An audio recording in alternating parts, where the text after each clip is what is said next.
We are already well into Q3 of 2025 while I'm filming this video. As a business person, I'm always thinking 3 to 6 months ahead. So I thought now would be a great time while I've been studying the market, what has happened so far in 2025, where things are going, to share with any aspiring or current business owners where the money is going. If I were starting from scratch and building a business in 2026, these are the industries that I would bet on. Before I get into my top 5, this is my selections criteria. Each business idea must have a high potential for emotional or aesthetic value, which is core to luxury. There has to be clear indicators for scalability and high profit margins. I'm looking only at business ideas that are fit to a boutique 1 to 3 person team, assuming that if you're just starting something up, you do not yet have the resources to have robust people operations. And lastly, viability within the next 12 to 36 months based on the trends and shifts that we have observed in 2024 and 2025 so far. Now, starting at number 5, I would bet on transformational retreat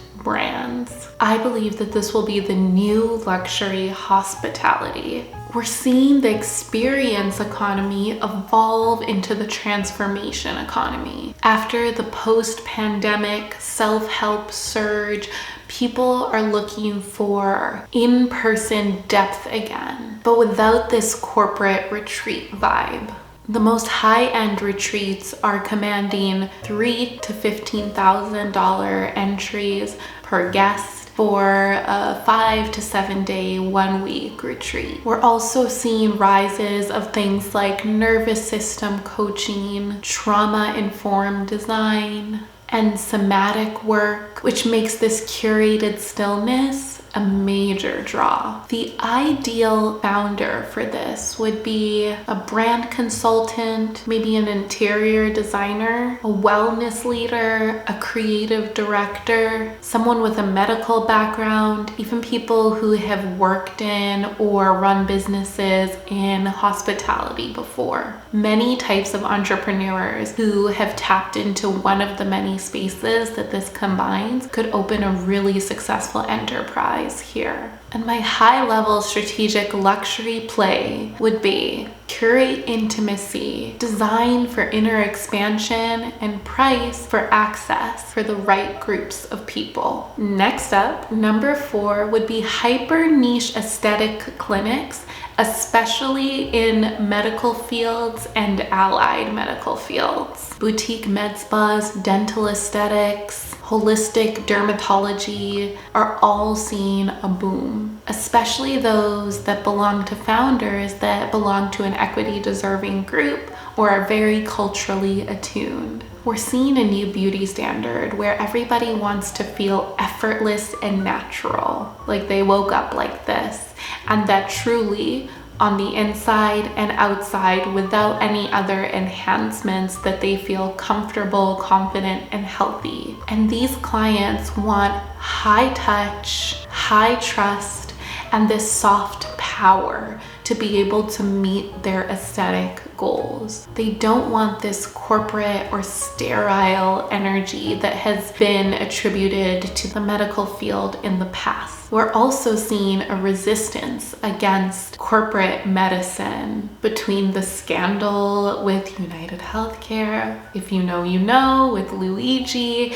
and all sorts of different uncoverings that have made people feel very disillusioned with the state of healthcare. Customers and clients are looking for this authentic connectivity, and those with the income to support it are willing to pay a luxury price tag for a bespoke experience. Many clinics are also so poorly branded, which opens up space for radical market disruption. Now, the best founders for this type of business idea would be medical doctors, of course, injectors, nurse practitioners, wellness entrepreneurs, fitness coaches, holistic health practitioners, and studio consultants. And my suggested strategic luxury playbook includes leaning into personal branding for the practitioner rather than corporate branding alone for the hospital or clinic, and thinking about this like a curated art gallery or a wellness experience rather than a hospital environment. The third industry that's going to have so much growth potential is offering fractional ownership and membership collectives. Luxury consumption is shifting from prioritizing ownership to prioritizing access. Luxury home sharing platforms like Pacaso, places where you can rent out and partially own luxury cars and watches, and exclusive membership clubs are paving the way for new niche spins. Gen X and millennial high net worth individuals are looking for luxury without the baggage of ownership, especially if it's well curated by people with impeccable taste. Some sub-niche ideas are second homes with design-first experiences. I'm thinking about organizations like Four Seasons and their residential offshoot that they're pouring so much investment into.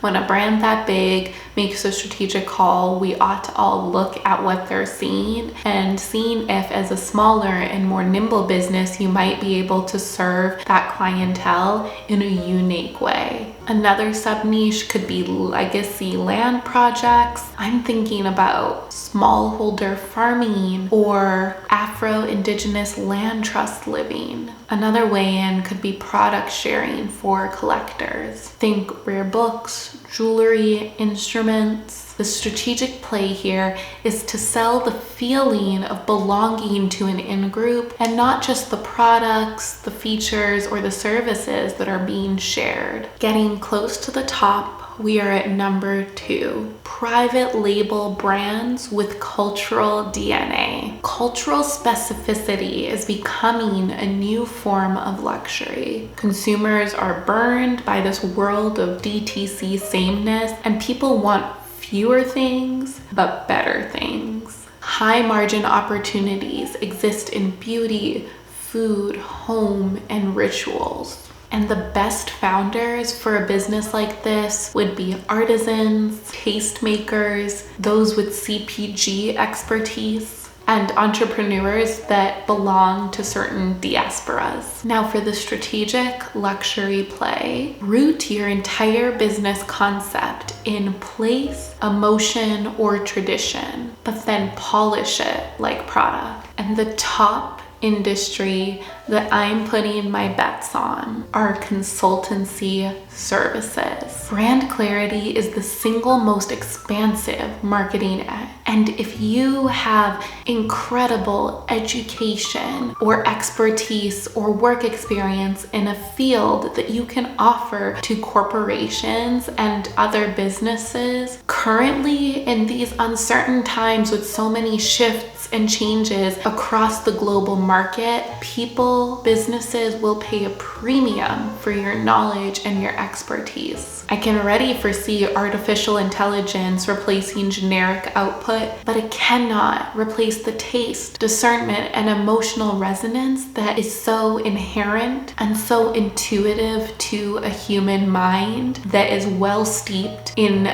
their industry. My ideal founder would be anyone with expertise in their particular vertical. I'm thinking of those of you with master's degrees, with PhDs, or with equivalent work experience to boot. People who have the lived and learned experience that is going to be of great value to a brand in their particular niche. This doesn't have to be general overlying business knowledge, though that's great if you have it. I'm thinking about all of my MBAs out there. I'm thinking about all my fellow MBAs out there. But it can be something very specific that is a research topic that's near and dear to you, or something that you have spent the last decade or few decades of your career honing your craft in. And now you can come into organizations and bring a certain eye, a certain outside perspective, and give them that strategic edge they need to meet their goals in this new market. My strategic luxury play is to position yourself as a thought partner and not just a vendor or another supplier. Keep your team small and lean, but your standard of quality is sky high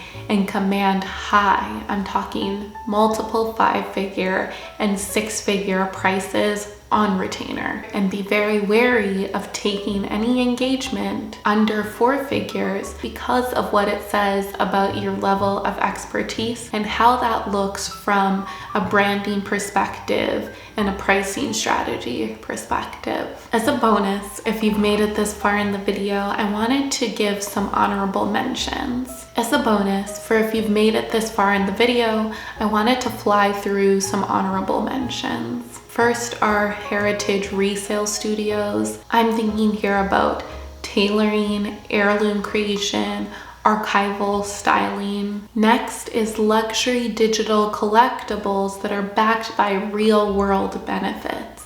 The third bonus business idea I want to offer is slow fashion as a service, offering products that are ultra custom, on demand, micro manufacturing. And my last bonus to close out this video is hospitality franchises for design nerds. Think micro hotels that have one-room stays with waiting lists. My name's Tosin, and I'm the founding principal of Atelier Oluwatosin. Clients come to us all the time when their business is in these beginning stages. They're forming their idea and they need support with their strategy, their naming and their visual design, and how they're going to present, go to market, and scale. If that sounds like you, we would love to talk about your specifics.